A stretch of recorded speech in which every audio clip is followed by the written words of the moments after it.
daawadayaal halka aad nagala socotaan waa warbaahintii GS Media barnaamijka qodobada aynu ku soo qaadan doono waxa kamid ah mudaharaad rasmi ah oo Britoola loogu ballansan yahay magaalada Muqdisho iyo cidda ballameysay shacabka maanta isu soo baxaya Muqdisho dhexdeeda sidoo kale waxaanu soo qaadan doonaa wajigii koobaad ee gubashii nabadda ee Ceerigaaba taalay oo maanta soo dhamaaday iyadoo la kala saxeexday qodobada la isugu iman doono waqtiga soo socda waayahay nimankii firdhiye hogaaminayay oo iyana halkan ku tijaabinaya hub kamida qoriyaha ay haysteen waxa kale oo jirta taalo loo taagay gantaalka caaqilkii lagu dhuftay dhawaan ee ka soo jeeday degmada Baran qodobada ay qodobo kale oo isku taagi doonaa barnaamijka share gareey sidoo kale subscribe la hadii aanad horey la joogin waayahay aragtidaada commentiga nagula wadaag aynu ku horeynay magaaladii Muqdisho waxa jirta in mucaaradkii ballamiyeen shacabkii degmo kasto ay ka soo jeedaan mucaaradka waxa lagu ballamiyay mudaharaad rasmi ah ay wado walba goosanayaan in ay isugu soo baxaan biri ama saadambe waayahay halka ay sheegayaan mudaharaadka salmiga ah ee ay shacabka isku soo saarayaan inay kaga mudaharaadayaan dhulkii cagafyada la mariyay beeraha iyo guryaha iyo wadooyinka la sheegayay in laga dhex sameeyay dadkii guryaha rasmiga ah ku lahaa magaalada Muqdisho waayahay haddaba mudaharaadkaasi muxuu ku soo dhamaan karaa muxuu noqon karaa waxaad ogeydeen in ciidankii Muqdisho ee beelaha ahaa ay rasaasta iyagu eekeeyeen maalintii dhaweyd iyadoo oo mucaaradka laftigiisii inta la laayay waliba loo hanjabay inaanay arrimahan oo kale shacabka dhexdiisa soo faragelinba ballan wuxuu qaaday Sheekh Shariif Sheekh Axmedna in uu fagaaro la isugu iman doono waxa uu isticmaalayana waruma hayno ma hubu isticmaalaya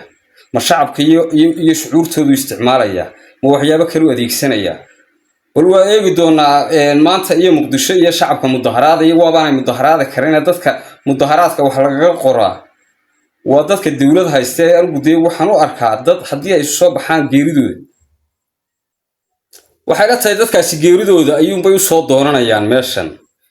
hadii aynu halkaa kaga gudubno Muqdisho iyo dadka mudaharaadka loo ballamiyay iyo waxyaabaha ay filanayaan oo dadka qaarinkaba iska sii garanayaan dhimasho iyo nolol inay kala dooran doonaan waxay u soo gudbinaa dhinacan iyo Ceerigaabo nabadgelyadii ama gubashii nabadeed ee Ceerigaabo lagaga dhawaaqay muddooyinkii aynu soo dhaafnay iyadoo ay waftiyo hordhacay yimaadeen oo ka socda dhinacii gubasha nabadda laga sugayay inay yimaadaan waftidaas waxa jirta maanta in wajigii koowaad ee nabadgelyadu soo gabagaboobay balse loo ballansayay shirweyne la isugu imanayo oo lagu la fagurayo wixii la kala tabanayay haddii ay dhinaca siyaasadda tahay iyo hadday dagaaladii soo dhacay tahayba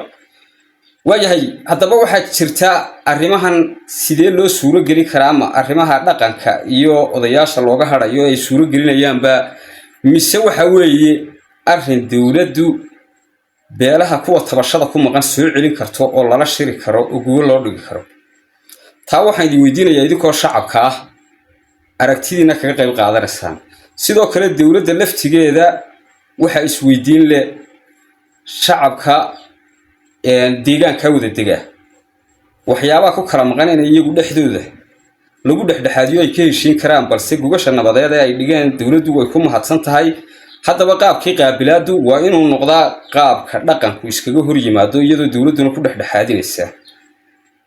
waxaanaynu eegaynaa muddooyinka soo socda shirka loo ballansan yahay iyo waxyaabaha hadda hordhaca ee heshiiska hadda ee la keenay saxeexyada adarkiisaan imika suulka la wada saarayo iyo nabadda gacanta loo wada taagay waxay la tahay waa kuwo lagu kala raali yahay balse laakiin kuma dhamma beeshii warsangeli iyo ciddii kale la sugayayba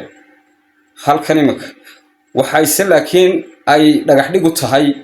in nabadda Ceerigaabo afarta beerood la isugu yeedho oo ay nabadgelyo ku deganaadaan iyo waxyaabaha ay hore u sharciyeysteen ee Ceerigaabo gaarka u ahaa taana haddana halka kaga gudubno waxaa jira nimankii firdhiye hogaaminayay ee Karaafoto u hadli jiray iyagoo halkan marba ku tijaabinaya gaarigaasina wuxuu u eegyahay inuu nabadgelyada maanta lagu saxeexayo Ceerigaabo uu dhagax dhigu yahay sidii qalalaas loogu ridi lahaa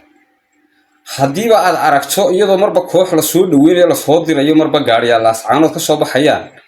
waa nabadda Ceerigaabo ujeedada laga leeyahay in aanay dhicin horena siday ugu ballan qaadeen